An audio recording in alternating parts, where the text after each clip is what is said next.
Hello guys, magandang umaga po sa inyong lahat. At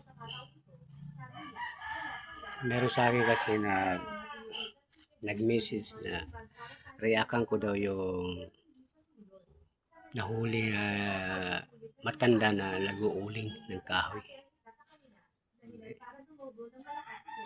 Yung matanda pala guys, bali nahuli ng DNR, nag-uuling. Pero ang nagtataka sila guys kasi yung tao pala, ang hanap buhay niya ay uling.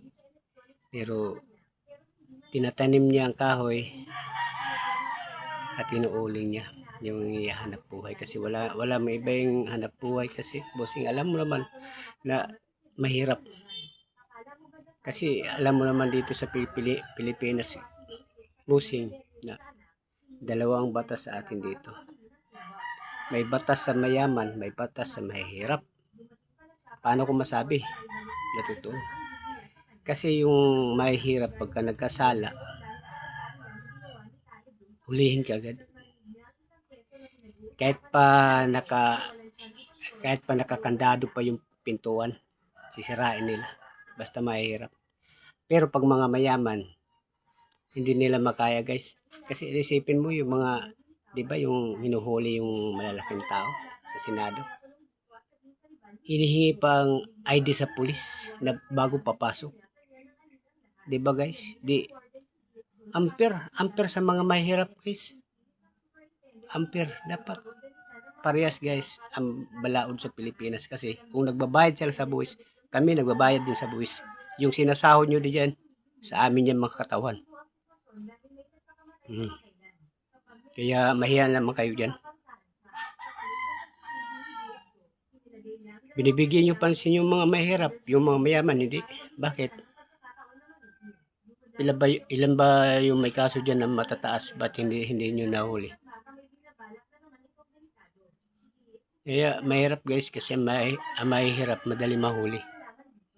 Pero yung mga pulis wala namang kasalanan niya kasi sumusunod lang yan sa balaod. Pero dapat kayo dyan sa ibabaw, bigyan nyo pansin yung mga mahirap, hindi lang kayo. Bakit si Roque? Nahuli nyo ba? Hindi pa. Yung isipin mo si Roque, nagla-live pa yan, bakit hindi nyo mahuli? May mga kaso nga yan eh, bakit hindi nyo mahuli? Pilisan nyo, hulihin nyo, para hindi amber. Yung naghanap buhay ng mahihirap, hulihin nyo eh. Paano yung mga bata na nag-aantay sa mga magulang? Nakamakabili ng 2 kilong bigas, 1 kilong bigas. Kaya hindi, aywan ko, kahit anong presidente siguro. Pero sa bagay ko, hindi naman siguro alam ng presidente, pero dapat bigyan nila pansin yung mga mahirap. Isipin mo, kahit kunting kaso sa mga mahirap, huli. Kahit naghanap buhay, huli. Kahit nagtitinda, mga vendor, sinuhuli nyo ba?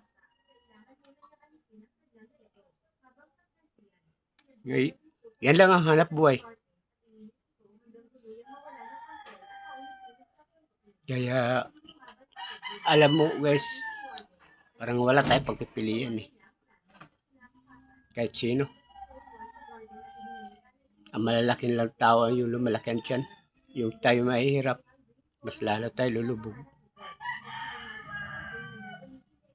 Tayo lang Pilipinas sa pinakamahirap eh, pero pinakamayaman tayo. Pero, may pero. Paano naghahawak? Pos mga buhaya. Diba? Makikita naman sa hindi na may tatago yan sa mga katawan. Kasi high-tech na.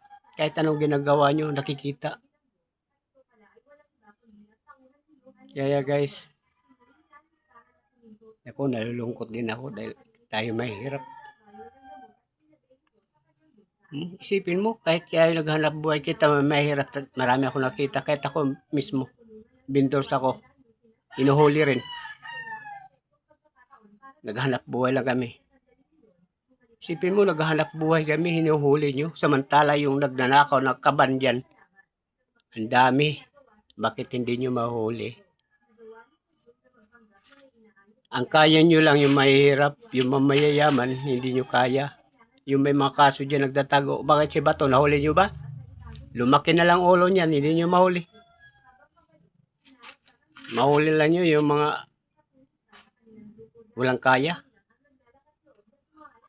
Hulihin nyo para hindi unfair sa mga katawan sa Pilipinas na mayroong kinikilingan, mayroong pinapanigan at may batas na sa mahirap may sa mayaman. Bakit masabi? Mahuli ka agad yung mga mahirap, yung mayayaman hindi. Marami pa proseso. Isipin nyo guys, kami nagpapasahod sa inyo. Hindi kayo makarating dyan kung hindi kami. Kami ng mga mahirap.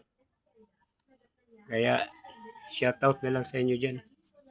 Idol Tulpo, kung marinig mo yung tao dyan na tinulungan naghahanap buhay, umiiyak yung mga bata ba? Nag-aantay sa malamon nila. Hinuhuli yung magulang nila. Ayan ba, nakikita nyo ngayon. Tingnan nyo sa Facebook kung ano nangyayari sa mga anak nila. Kaya shoutout na lang po sa inyo lahat yan. At God bless po sa inyo. Thank you. Nagabayan pa kayo ni Lord. Nga malagyan laman yung mga utak nyo dyan. Kasi nagsusubra-subra na ang mga utak nyo. Nakalimutan yung mga mahirap.